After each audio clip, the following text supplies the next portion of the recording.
నమస్కారం, welcome to I dream. మన సంస్కృతి కార్యక్రమానికి స్వాగతం. నేను మీ విజిత. ఇక్కడ క్షేత్రంలోకి అమ్మవారి దర్శనం కోసం వచ్చేంత వరకే జీవుడు సతమతం అవుతూ కష్టాలు, దుఃఖాలు, బాధలు సతమతం అవుతూ ఉండాల్సిన అవసరం ఉండొచ్చు. ఇక్కడ వచ్చిపోయిన తర్వాత వాళ్ళకి ఆ బెడద ఉండదు. వచ్చే వాళ్ళే పుణ్యాత్ముని అంతే.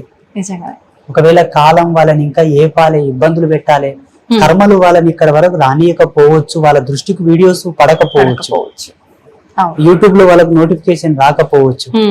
వచ్చింది, చూసాము, విన్నాము అంటే నీ జన్మ పావనం కావడానికే భగవంతుడు నీకు అది చూపించాడు. వచ్చి అమ్మ దర్శనం చేసుకొని పోండి. ఇక్కడ ఏ రిస్ట్రిక్షన్స్ ఉండవు, ఏ బలవంతం ఉండదు. అమ్మవారిని చక్కగా సేవించుకోవచ్చు, సేవాభావంతో కూడా మీ సేవను వెల్లడించవచ్చు. ఇక్కడ ఇది అఖండ జ్యోతి. ఇది మొదటిదా? ఇక్కడ ఒకటి ఉంటుంది, గర్భాలయంలో 9 ఉంటాయి. ఇది మహాకాళి స్వరూపం. దశ మహావిద్యలో మొదటి విద్య మహాకాళి. ఇక్కడ ఒక అఖండ జ్యోతి ఉంటుంది, గర్భాలయంలో 9 ఉంటాయి. ఇక్కడేమో విజయ చాముండేశ్వరి మాత క్షేత్రపాలిని. ప్రతి పుణ్యక్షేత్రంలో ఒక క్షేత్రపాలకుడు ఉంటారు.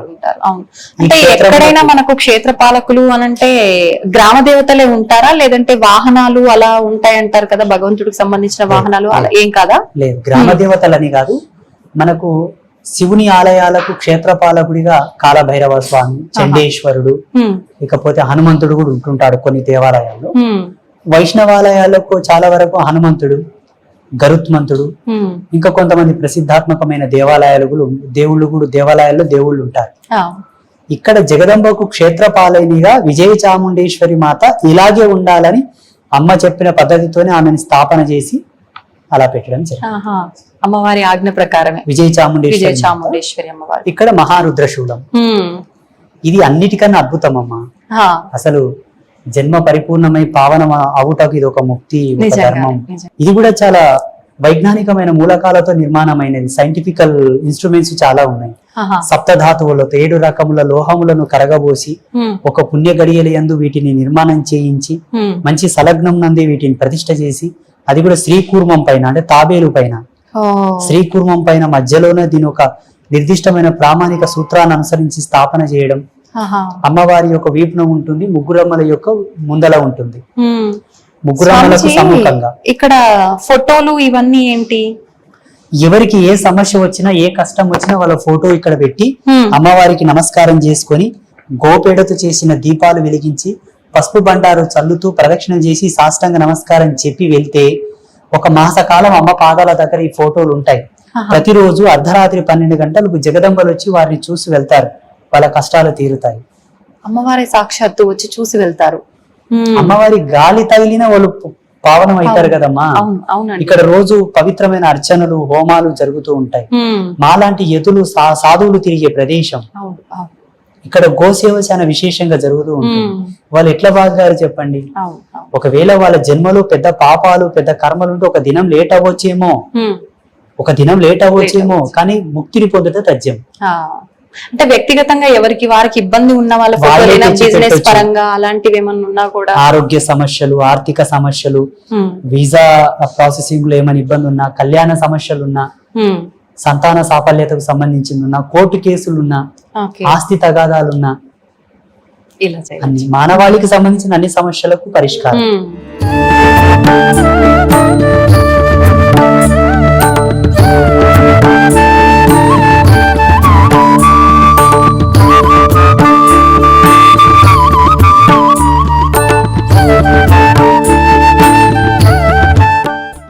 ఇప్పుడు ఇంతకు ముందు బయట మనం అఖండ జ్యోతి చెప్పుకున్నాం కదా, మహాకాళి స్వరూపం.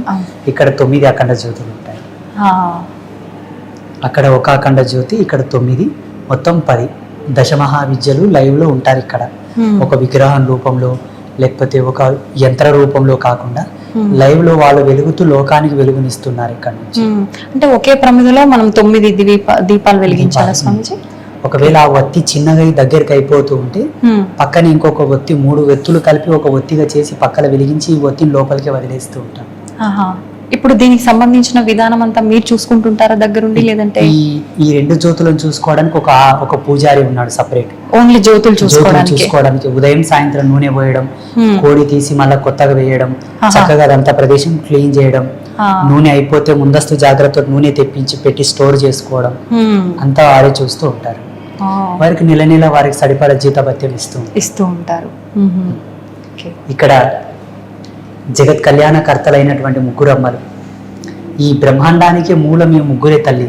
స్వామీజీ, నాదొక డౌట్.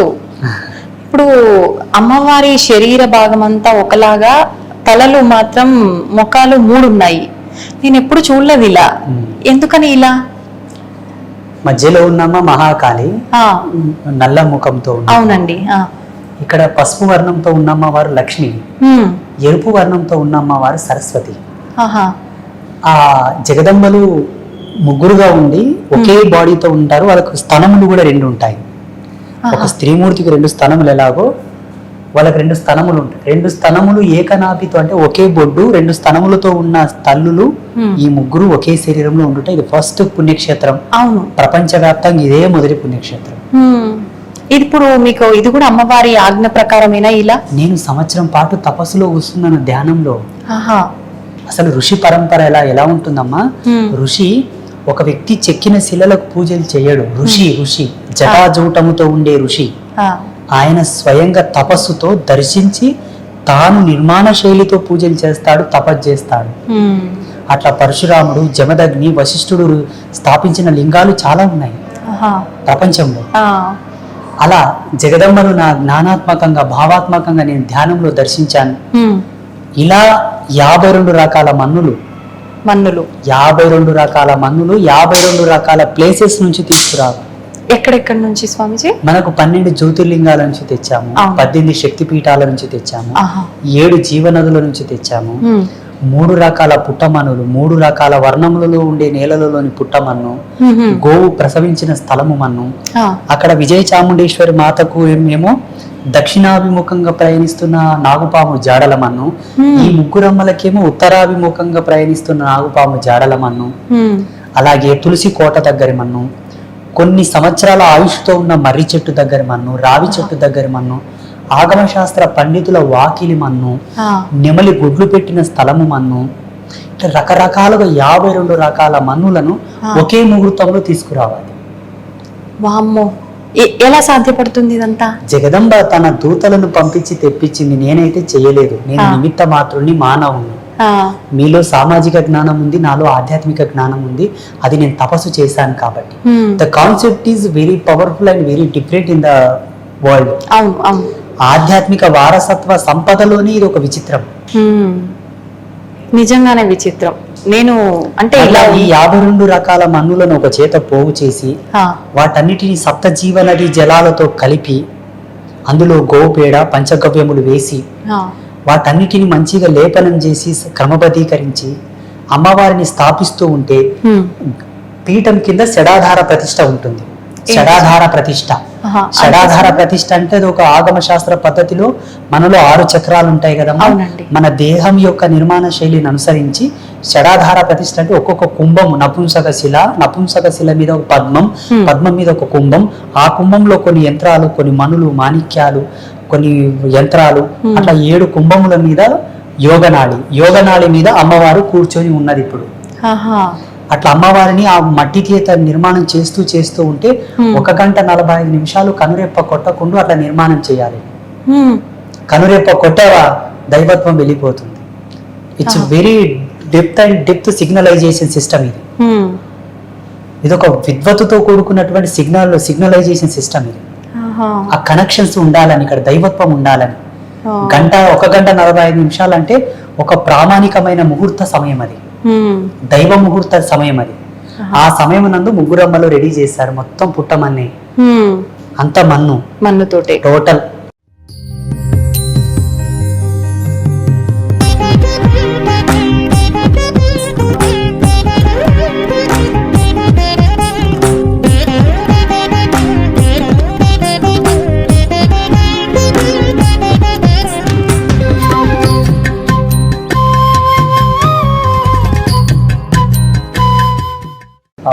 3 రకాల పుట్టమన్ను, నల్లరేగడిలో నుంచి నల్ల పుట్టమన్ను, ఆహా. తెల్ల నేలల నుంచి తెల్ల పుట్టమన్ను, ఎర్రటి నేలల నుంచి ఎర్ర పుట్టమన్ను అన్ని తెచ్చి ఇక్కడ అమ్మవార్లను స్థాపన చేసిన తర్వాత అమ్మవారు ఒక దివ్యమైన వాణి వినిపించింది. ఏంటి? శుద్ధ స్ఫటిక శ్రీచక్రము 5 కిలోల శ్రీచక్రము కాశీ మహానగరం నుంచి తీసుకురండి అని చెప్పింది. ఈ శ్రీచక్రం అదే. ఈ శ్రీచక్రం, ఈ శివలింగం కూడా అక్కడి నుంచే తీసుకొచ్చాము. ఈ సాలగ్రామాలు కూడా అక్కడి నుంచే తీసుకొచ్చాము, కాశీ నగరం నుంచి. గురుగారు, ఇప్పుడు ఇవి 4 రకాలుగా ఉన్నాయి కదా, ఏది అనుకోవాలి? స్ఫటిక, సాలగ్రామం. ఇవి 4 వర్ణాలతో ఉండడానికి కూడా అమ్మవారి యొక్క పారదర్శకమైన సూత్రం ఉన్నది. అందులో చతుర్వేద స్వరూపకంగా 4 వర్ణాలతో ఉన్నాయి. 4 వేదాలకు 4 సాలగ్రామాలు తీసుకొచ్చాము. ఇంకపోతే ఈ జగదంబలు ముగ్గురు అమ్మవాళ్ళు, మహాకాళి, మహాలక్ష్మి, మహాసరస్వతి అమ్మవార్ల మీద పాము పడగలు ఉంటాయి. మనకు చూడండి, ఒక దేవత మీద పాము పడగ ఉందంటే అది కుండలిని స్వరూపం. అవ్యాజమైన, అచింత్యమైనటువంటి, సహజ సిద్ధమైన, ప్రాకృతిక కళలతో విరాజిల్లేటటువంటి ధర్మానికి, కుండలినికి ప్రతీక సర్పం అది. కానీ మన సనాతన ధర్మంలో సరస్వతి మాతకు సర్పం ఉన్నట్లు ఎక్కడా లేదు. ఎందుకంటే ఆమెనే ఒక విఘ్న దేవత, ఒక విజ్ఞాన దేవత, ఆమెనే ఒక కుండలిని ప్రమోదం, ఆమెనే ఒక దార్శనికత. కానీ ఇక్కడ జగన్మాత సర్పాన్ని తన పైన ఉంచమని చెప్పింది, మేము ఉంచాము. ఇంకొక మిస్టరీ ఏంటంటే సరస్వతి మాత ఎప్పుడే గాని శుక్లవర్ణంతో ఉంటుంది, తెల్లగా ఉంటుంది. ఇక్కడ ఎర్రగా ఉంది అమ్మవారు. ఎందుకనండి? ఆమె కోరింది. ఆమె కోరడం వల్ల ఆ వర్ణం ఆమెకి అమ్మవారి కోరిక మేరకే. ఇవి మత్స్య కుండలములు. మత్స్యం అంటే చేప. చేప పరిపూర్ణమైన విద్వత్తుకు, విజ్ఞానానికి, పూర్ణ సంపదకు, ఎదుగుదలకు ఆ జగదంబ యొక్క అలంకార భూషణములుగా ఉండటయే కాక వచ్చే భక్తులు ఈ మత్స్యముల దర్శనం చేసుకుంటే కూడా వాళ్ళకి ఆ సంపద, జ్ఞానము, ఆ పుణ్యం, పురుషార్థం సిద్ధిస్తాయని ముగ్గురమ్మలు కాబట్టి 6 మత్స్య కుండలములు పెట్టారు. మరి ఆ మంగళసూత్రాలు 6. ఈ మంగళసూత్రములు కూడా ఒక్కొక్క తల్లికి 2 చొప్పున 6 మంగళసూత్రములు, ముగ్గురమ్మలకు 3 రొంట్లు 6 మంగళసూత్రములు. హైదరాబాద్ మహానగర వాస్తవ్యులైనటువంటి భారతి మేడం గారు ఆ మంగళసూత్రాలు చేయించారు. గురుగారు, ఇవన్నీ బంగాభరణాలు కదా, అంటే ఎప్పుడు ఇలానే ఉంటుంటాయా ప్రతి నిత్యము? మరి ఇప్పుడు మనకు దారిన నడుచుకుంటూ పోయే వాళ్ళకే భద్రత లేదు, ఇంట్లో లాకర్లలో పెట్టిన భద్రత లేదు, అమ్మవారి ఆలయాల పైన కూడా దోపిడీలు జరిగాయి. మరి అమ్మవారి నగల విషయంలో ఒక అద్భుతము, మా అదృష్టము. వాస్తవం చెప్పాలంటే 2011వ సంవత్సరం నుంచి ఇప్పటి వరకు గర్భాలయానికి తాళం వేయలేదు. వేయకూడదని చెప్పింది ఆమె. వేయకూడదు అని చెప్పింది, మేమైతే తాళం వేయలేదు. వాస్తవంగా ఈ ఆభూషణములన్నీ కూడా సువర్ణంతో చేయించినవే. మేలిమి జాతి బంగారాన్ని సువర్ణం అంటారు. సువర్ణము అంటే కల్తీ లేదు, 24 క్యారెట్ గోల్డ్ తో చేయించినవే. ఎవరైనా భక్తులు వచ్చి గురూజీ మేము ఏమైనా సేవ చేసుకుంటామంటే ఈ పలానా ఆభూషణం తెచ్చి నాన్న అంటే తెచ్చిచ్చారు, మేము అమ్మకు తొడిగాం. అన్ని దాతలు ఇచ్చిన ఆభరణం తొడిగేటప్పుడు వాళ్ళ గోత్రనామాలు స్మరిస్తాం. ఓకే గురుగారు, అక్కడ ఉన్న వారెవరు? అమ్మవారి యొక్క ఉత్సవమూర్తి. ఈ ముగ్గురమ్మల యొక్క ప్రాణశక్తి అనుకోండి. ఏమన్నా పల్లకి సేవ చేసినా, రథోత్సవం చేసినా, శయనోత్సవం చేసినా, అమ్మవారిని ఊంజాల్ సేవ చేసినా ఆ ఉత్సవమూర్తితో చేస్తారు. అట్లా. ఓకే గురుగారు, నాకు ఒక డౌట్. ఇప్పుడు అమ్మవారు అనగానే ఇప్పుడు ఏ అమ్మవారి పేరుతో అయితే ఉన్నారో ఆమెకు సంబంధించిన సేవలు, ఉత్సవాలు, ఊరేగింపులు, పూజలు ఏమున్నాయో అవి చేస్తారు. మరి ఇక్కడ చూస్తే అంటే శరీరం అంతా ఒకటైనా 3 రూపాలు కనిపిస్తున్నారు కదా, ఎటువంటి పూజలు జరుగుతుంటాయి? ప్రత్యేకమైన పూజలు ఏమైనా జరుగుతుంటాయా? ముగ్గురమ్మల సంయుక్తమైనటువంటి సాధన ఒకటి ఉంటుంది. ఆ ముగ్గురమ్మలు ఎక్కడ కలుస్తారో ఆ మంత్ర రాజ్యం చేత అమ్మవారికి పూజలు చేస్తూ ఉంటారు. అది చండీ నవారణ మంత్రం అంటారు. ఆ నవారణ మంత్రంలోని 3 ఉంటారు. అలాగే జగదంబ యొక్క అనుష్ఠాన విధి ఒకటి ఉంటుంది. అదే అనుష్ఠాన విధితో ఇక్కడ అర్చనలు, హోమాదులు జరుగుతూ ఉంటాయి. ఆలయంలో గర్భగుడిలోకి వచ్చినాక ప్రత్యేకించి ఎటు చూసినా కూడా అద్దాలు, అంటే మొత్తం ఒక 6 అద్దాలు అయితే కనిపిస్తున్నాయి. ఎందుకని ఇలా పెట్టారు? అంటే ఈ అద్దాలంటే కేవలము మన శాస్త్రీయమైనటువంటి ధర్మాన్ని అనుసరించి పెట్టడం జరిగింది. ఇక్కడ అమ్మవారికి అభిషేకం చేస్తారు ఉత్సవమూర్తికి. ఇక్కడ ఇది అభిషేక ప్రదేశము కాన అమ్మవారిని అద్దంలో చూపిస్తూ అభిషేకం చేస్తాము. తన బింబాకృతిని తానే చూస్తూ తను స్నానం ఆచరిస్తున్నట్టుగా, తనను తాను చూస్తూ తనకి యొక్క ఉపచారములను, కైంకర్యములను స్వీకరిస్తున్నట్టుగా. ఇప్పుడు చూడండి, మనం ఎన్నో బింబాలుగా కనిపిస్తున్నాం. అవునండి, అలా పోతనే ఉంది మన బింబాకృతి.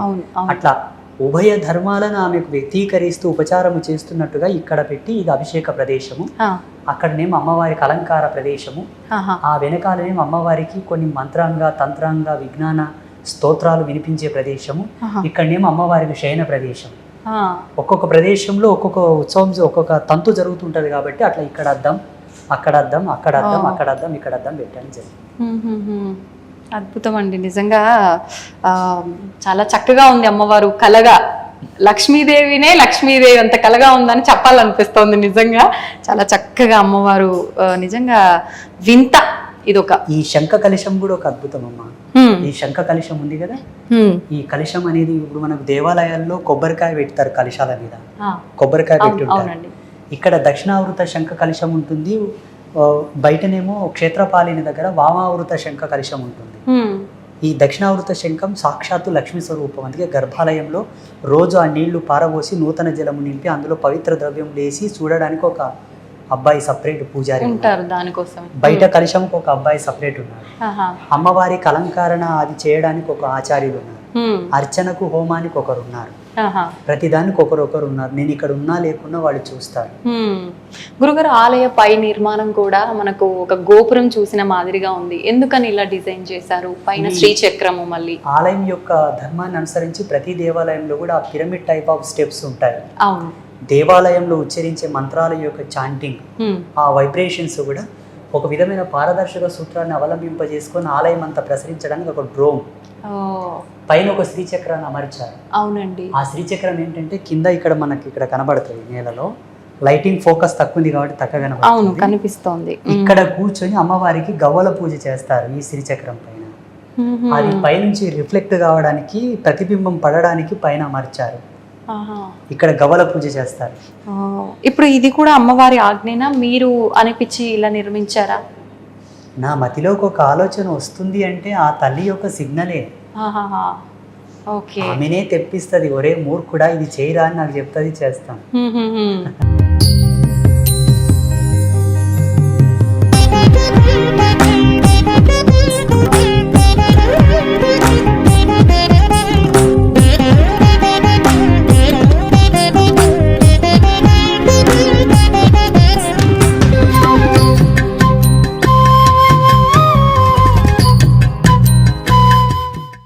స్వామీజీ, శ్రీచక్రం అమ్మవారి ముందు ప్రధానంగా మీరు కాశీ నుంచి తీసుకొచ్చిందని చెప్పారు. చూసిన తర్వాత నాకు ఒకటి అడగాలనిపించింది. ప్రస్తుత రోజుల్లో చాలా మందిలో ఉన్న ఒక సందేహం శ్రీచక్రం గురించి.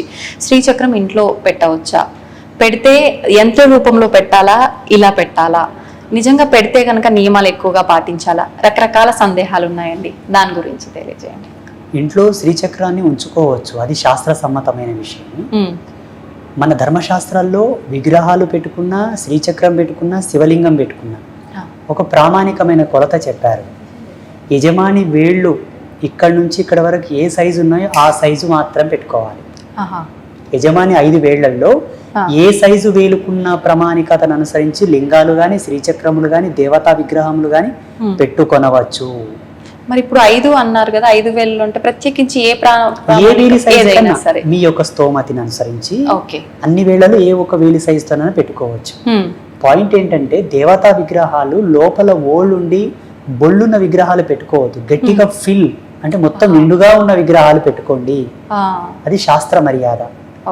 శ్రీచక్రం కూడా లోపల మొత్తం ఓళ్ళు ఉంటుంది, బయట నుంచే పిరమిడ్ లాగా ఉంటుంది, లోపల ఓళ్ళు ఉంటుంది. అటువంటి శ్రీచక్రం పెట్టుకొనవద్దు. రెండవది, స్ఫటిక శ్రీవలింగమునకు, స్ఫటిక శ్రీ యంత్రమునకు గృహస్థులు పూజ చేయకూడదు. అవి యతులు, సన్యాసులు, తాపసులు చేసేటటువంటి శ్రీచక్రములు, శివలింగములు. గృహస్థులు లోహ శ్రీచక్రములను, లోహపు శివలింగములను, అలాగే పాలరాయి శ్రీచక్రము, పాలరాయి శివలింగమును పూజించుకొనవచ్చు. వెండి గాని, బంగారు గాని, లేకపోతే నల్లరాతి శివలింగం, నల్లరాతి శ్రీచక్రమును పూజించుకోవచ్చు. ఇది ఆమోదం, లిస్ట్లో పెట్టుకోండి. ఇంకొక విషయం ఏంటంటే నీళ్లు లేని శివలింగం ఇంట్లో ఉండకూడదు. నీళ్లు లేని శివలింగం ఉండకూడదు, కుంకుమ లేని శ్రీచక్రం ఉండకూడదు. చిన్నపాటి శ్రీచక్రం ఉన్నా కుంకుమతో నిండి ఉండాలి, అది ప్రసన్నత. చిన్నపాటి శివలింగం ఉన్నా పైన నీళ్ళ డ్రాప్ పడుతూ ఉండాలి. ఒకవేళ నీళ్ళ డ్రాప్ పడేటటువంటి యోగ్యత లేకపోయినా బిల్వదళమన్నా అక్కడ ఉంచాలి. బిల్వదళం ఉంచడానికి యోగ్యత లేకపోయినా అంత భస్మం అన్న శివలింగం మీద ఉంచాలి. భస్మం గోపేడతో చేసిన గోపేడతో చేసిన బూడిదన ఉంచాలి.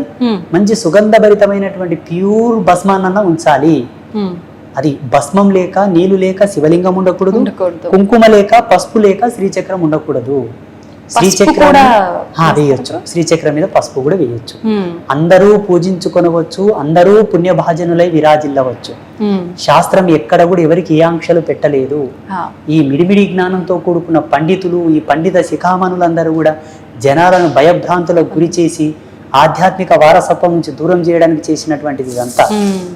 అలాగే రాగిరేకు శ్రీచక్రం కూడా పటము ఉంచుకొనవచ్చు. బీజ మంత్రాలు లేని శ్రీచక్రం ఉంచుకోవలే. అందులో మంత్రయుక్తమైన శ్రీచక్రములు ఇళ్లలో ఉంచుకోవద్దు. ఎందుకంటే అంతటి శుచిశుభ్రతలతో మడి పద్ధతితో మీరు ఉండరు కాబట్టి. అందుకు సంపూటీకరణతో కూడుకున్న నవావరణ పూజ, సంపుటీకరణతో కూడుకున్నటువంటి పూర్ణ పూజ శ్రీచక్రమునకు మీరు చేయరు కాబట్టి అనుష్ఠాన విధిని అనుసరించి నార్మల్ శ్రీచక్రములు దొరుకుతాయి. అవి తెచ్చి యోగ్యులైన గురువులు అనగా శ్రీ విద్య సాధనలో ఉత్తీర్ణులైనటువంటి గురువుల చేతకు తీసుకెళ్లి వాళ్ళ చేతికిచ్చి వాళ్ళు సంకల్పం చేసి ఇచ్చిన శ్రీచక్రములు తెచ్చి పూజలో ఉంచుకొనవచ్చు. మీరు స్వతంత్రంగా మార్కెట్లో దొరికిన శ్రీచక్రములు తెచ్చి పెట్టుకోకూడదు. ఇప్పుడు శ్రీచక్రం అనగానే ప్రతినిత్యము కుంకుమార్చన చేస్తూ ఉండాలా? ప్రత్యేకించి ఎటువంటి విధానం ఉంటుందంట? ఏం పర్వాలేదు. పౌర్ణానికో అమావాస్యకో నీళ్లతో పాలతో గంధముతో పసుపుతో కడగండి. చక్కగా మీకు వచ్చిన అష్టోత్తరాలతో శ్రీ సూక్తంతో ఖడ్గనామావళితో లలితా సహస్రనామంతో కుంకుమార్చన చేసుకోండి. ఒక కాన్సెప్ట్ పెట్టుకోండి, అమ్మా నాకు ఉద్యోగరీత్యా వీలు పడదు, వ్యాపార రీత్యా వీలు పడదు, నెలలో 2 సార్లు నిన్ను పూజించుకోగలను, అర్చించుకోగలను. అమ్మా నేను గృహస్థురాలను అనగా నేను హౌస్ వైఫ్, నాకు ఏ బాధ్యత లేవు, నా భర్త సంపాదిస్తున్నాను, ఇంటి పాటనే ఉన్నాను కాబట్టి మంగళవారం శుక్రవారం నేను పూజించుకోగలను. లేదు అమ్మా ఇంకా నేను ఫ్రీగా ఉన్నాను, రోజు పూజించుకోగలను. మన యోగ్యత. అమ్మ ఏం చేయదు తే అని అడగరు. మన వీలుని బట్టి ఒక యోగ్యుడైన గురువు చేత గనక మనం శ్రీచక్రాన్ని పొందితే ఆ యోగ్యుడి చేత మనం అధికారం, ప్రామాణికతను, ప్రమాణాన్ని తీసుకొని ఉంటాము. కాబట్టి ఆ యోగ్యుడు ఇక్కడ శ్రీచక్రానికి అర్చన చేస్తూ ఉంటే నీ ఇంట్లో శ్రీచక్రానికి అర్చన జరిగినట్టే లెక్క. నువ్వు చేయకపోయినా ఆ శ్రీచక్రంలో ఎనర్జీ యాక్టివేట్ అవుతూ ఉంటుంది. నీకు ఆ భయం అక్కర్లేదు.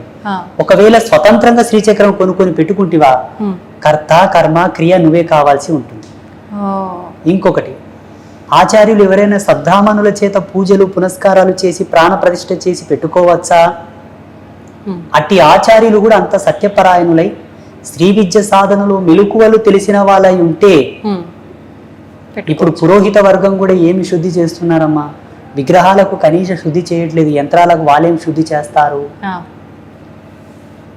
చూసుకోవాలి. నేను అబ్జర్వ్ చేస్తున్నాను, చాలా మంది గుళ్ళు గోపురాలు కట్టేటప్పుడు ఆలయ ప్రతిష్టలు చేసే వీడియోలు లైవ్ లో పెడుతున్నారు కదా, ఎలా తంతులు చేస్తున్నారు అని చూస్తూ ఉంటాను. జనాలక సబ్జెక్టు తెలియదాయే, వీళ్ళేదో చేస్తుంటారు, వీళ్ళకి అర్థం కాదు కదా. అందుకే ప్రతి ఒక్క పర్సన్ స్పిరిచువల్ గా డెవలప్ కావాలి, నాలెడ్జ్ పరంగా. ఆగమ శాస్త్రాలు చదవండి, ఉపోద్ఘాతమైన గ్రంథాలు చదవండి, కొన్ని ధర్మశాస్త్రాలు చదవండి. మీకు అర్థమైతుంది ఆచార్యులు కరెక్ట్ చేస్తున్నారా లేదా. అప్పుడు ప్రశ్నించవచ్చు, ఏమయ్యా ఏం వేస్తున్నావు అక్కడ? ఒక చిన్న ట్రిక్ చెప్పాను, మీకు సమయం ఉంది కదా. దేవతా విగ్రహ ప్రతిష్ఠ చేసేటప్పుడు మీరు ఇంతకు ముందు ఒక వీడియోలో అడిగారు, వాస్తవంగా దేవుని తంతే కూడా ఏం చేయడం స్వామి, దేవిని కుదిపేసి తీసేస్తే కూడా ఏం చేయడం స్వామి అంటే, వాస్తవంగా నెగిటివ్ కాన్సెప్ట్ తో గనక దేవిని తాకాలనుకోతే ఆటోమేటిక్ ఆ విగ్రహమూర్తిలో కరెంట్ జనరేట్ అయ్యి షాక్ కొట్టేది. సద్భావనతో, పరిమళత్వంతో, ప్రేమతో, భక్తితో వెళ్తే ఆ విగ్రహంలో ఎనర్జీస్ డౌన్ అయిపోయి మనల్ని ఏం చేసేవి కావు. అలా టెక్నికల్ గా స్థాపన చేసేవాళ్ళు దేవతా విగ్రహాలు. అంతటి పవర్ రావాలంటే దేవతా విగ్రహం కింద ప్యూర్ నవరత్నాలు, ప్యూర్ సప్తధాతువులు, పరిపూర్ణమైన హస్తముల చేత లిఖింపబడినటువంటి యంత్రరాజ్యము, ఒక్కొక్క యంత్రమునకు 1,000,000 జపాలు ధారబోయాలి, పవిత్రమైన వనస్పతులు, ఇలా నిక్షిప్తం చేయబడినదే దేవత ప్రతిష్ట. బయట విగ్రహాలు ఎట్లా స్థాపన చేస్తున్నారు ఆచార్యులు? 1,00,00,000 రూపాయలు పెట్టి గుడి కడతారు, ప్లాస్టిక్ నవరత్నాలు చేస్తారు. అక్కడ ప్లాస్టిక్ పంచలోహాలు వేయకుండా ఏం చేస్తారంటే స్టెయిన్లెస్ స్టీల్ కాయిన్స్ పోస్తారు, కుంభాలు గుమరిస్తారు. సత్య సనాతన ధర్మం చెప్పింది ఏంటంటే పూజలో ప్లాస్టిక్ వాడకూడదు, రబ్బర్ వాడకూడదు, స్టెయిన్లెస్ స్టీల్ సామాన్లు వాడకూడదు, ఐరన్ మెటల్ వాడకూడదు, ఇక్కడ రాతి వెండి పాత్రలు కూడా వాడకూడదు. దేవతల యొక్క పాత పద్మముల చెంత దేవత మందిరం నందు దేవత యొక్క స్థానంలో దేవత యొక్క ఆభూషణంలో 3 లోహాలు చెప్పారు, బంగారు, వెండి, రాగి. అక్కడ ఆచమన పాత్రలు, జల పాత్రలు, హారతి పళ్ళెము, హారతి స్పూన్, కంచువి వాడవచ్చు, శ్రేష్టమైన కంచు ధాతువుతో చేసినవి. ఇవి ఆమోదం. ఇవి ఇంట్లో కూడా ఇవే వర్తిస్తాయి. ఇంట్లో కూడా పూజా మందిరంలో ఇవే ఉండాలి, ఇవి మినహా వేరే ఉండకూడదు. మీరు మీ పిచ్చి పిచ్చినంత తెచ్చి పూజ చేస్తామంటే మీరు మొదట అడిగినట్టనే దేవతలు రిఫ్లెక్ట్ అవ్వరు. నువ్వు నెత్తి బాదుకొని కొయ్యో ముర్రో అన్న దేవతలు పలకరు. స్వామిజీ, ఇప్పుడు మీరు చెప్పినట్టు ఇక్కడ మీరు చెప్పిన లోహాలకు సంబంధించినవి మాత్రమే ఉన్నాయి, ఎక్కడ ప్లాస్టిక్ కానీ స్టీల్ కానీ కనిపించట్లేదు. ఒకటి మాత్రం నాకు కొంచెం ప్రత్యేకంగా కనిపిస్తుంది అలంకరణతో, అదేంటో తెలుసుకోవాలని. ఇది మారేడు కాయ యొక్క గుజ్జుతో అలంకారంగా చేసింది. హైటెక్ సిటీలో ఉంటారు మా తల్లి, చాలా భక్తి పరాయణురాలు, చాలా చాలా ఆ తల్లికి జన్మనిచ్చినటువంటి తల్లిదండ్రులకు ధన్యవాదాలు. ఎంత భక్తి అంటే అంత భక్తి. వారు మన పీఠానికి ఎకరా భూమి దానం చేశారు. హైటెక్ సిటీలో ఉంటారు, వారి పేరు చెప్పొచ్చో లేదు, ఏమనుకుంటారో ఏమో పాపం. అమ్మగారు నిన్న కార్తీక పౌర్ణమి శుభ సందర్భంగా దీన్ని తెచ్చిచ్చారు. ఈ మారేడు కాయ భరణి లోపల కుంకుమతో అర్చన చేస్తే 1 కోటి రెట్ల పుణ్యం, రిజల్ట్ కూడా తొందరగా వస్తుంది. కాబట్టి ఆ పుణ్యాత్మరాలు తెచ్చిచ్చిన ఆమె చల్లగా ఉండుకోకు జగదంబ యొక్క దీవెనలతో. ఇది మారేడు కాయతో చేసిన భరణి, ఇలా మీ ఇళ్లలో కూడా ఉంచుకోవచ్చు. జగదంబ పాదాల దగ్గర ఇటువంటి కుంకుమ భరణి ఉంచిన మీకు సంపద్వృద్ధి, ఇష్ట సిద్ధి. అంటే మామూలుగా నేను విన్నాను గురుగారు, మారేడు కాయ లోపల కొంచెం పైన తీసి లోపల గుజ్జు తీసేసి ఎండిన తర్వాత విభూది పోసి పెట్టుకొని ధారణ చేస్తే బాగుంటుంది అని చెప్పి. ఇప్పుడు ఇది మనం అభిషేకానికే కాకుండా మనం అలా స్టోర్ చేసుకొని మనం ధారణ చేసిన బాగుంటుంది. ఎటువంటి ఫలితం ఉంటుంది దానివల్ల? దీని లోపల భస్మాన్ని ఉంచి శివారాధన చేయవచ్చు, చందనము ఉంచి విష్ణు ఆరాధన చేయవచ్చు, కుంకుమ పసుపు ఉంచి జగదంబ ఆరాధన చేయవచ్చు, అక్షింతలు ఉంచి సూర్యనారాయణ మూర్తి ఆరాధన చేయవచ్చు. ఏ దేవత తాలూకు సంబంధించిన ప్రీతిపాత్రమైన ద్రవ్యం నుంచి వాళ్ళని పూజించవచ్చు. ఇందులో పడ్డ తర్వాత దీనిలో ఉన్న సహజత్వం గుణము ప్రబలమవుతుంది, హెచ్చవుతుంది, ఎక్కువగా అవుతుంది, ఎనర్జీ ఇంకా ఎక్కువ డెవలప్ అవుతుంది, పుణ్యం పురుషార్థం తొందరగా వస్తాయి. మనం అనుకున్నంత తొందరగా రిజల్ట్ వస్తుంది. కాబట్టి దీన్ని అలా వాడవచ్చు. అయితే స్వామిజీ, ఇప్పుడు ఇంట్లో శ్రీచక్రం పెట్టుకున్నప్పుడు అలా కుంకుమ ఎప్పుడు ఉండాలి అని అన్నారు కదా, ఎవరైనా వచ్చినప్పుడు చాలా మంది మనం పూజా ద్రవ్యాలకు సంబంధించింది మన పూజ రూమ్ లో తీసుకొచ్చి ఇవ్వాలి అని అంటే కొంచెం ఆలోచిస్తారు. అంటే ఎక్కడ మా పుణ్యం వాళ్ళకి వెళ్ళిపోతుంది అనుకుంటారో ఏంటో తెలియదు కానీ, అలా అంటే అమ్మవారి దగ్గర నుంచి తీసుకొచ్చిన కుంకుమ వాళ్ళకి మనం ధారణ శాస్త్రంలో కొన్ని నియమాలు చెప్పారు. అష్టమి, అమావాస్య, సూర్యగ్రహణ, చంద్రగ్రహణ సమయమునందు పూజా మందిరం నుంచి ఏవి కూడా తీసి వేరే వాళ్ళకి ఇవ్వకూడదు. మిగతా సమయంలో ఏమీ కాదు. లేనిపోయిన ఆంక్షలు పెట్టుకోకండి. నీ ఇంటికి ఒక ఎత్తి వచ్చిందంటే శివస్వరూపం, ఆయనలో చెడ్డ ఉద్దేశం ఉండుగాక, నీవు ధర్మంతో నీ పతి నీ ఇంట్లోనే ఉంటది, అనుమానం వలదు, శంకించవలదు. నీ ఇంటికి ఒక ముత్తైదు వచ్చిందంటే సాక్షాత్తు జగదంబయ్యే. మళ్ళీ లేనిపోయిన ఆంక్షలేంటి? అవన్నీ లేనిపోయిన అనుమానాలు అంటుంది.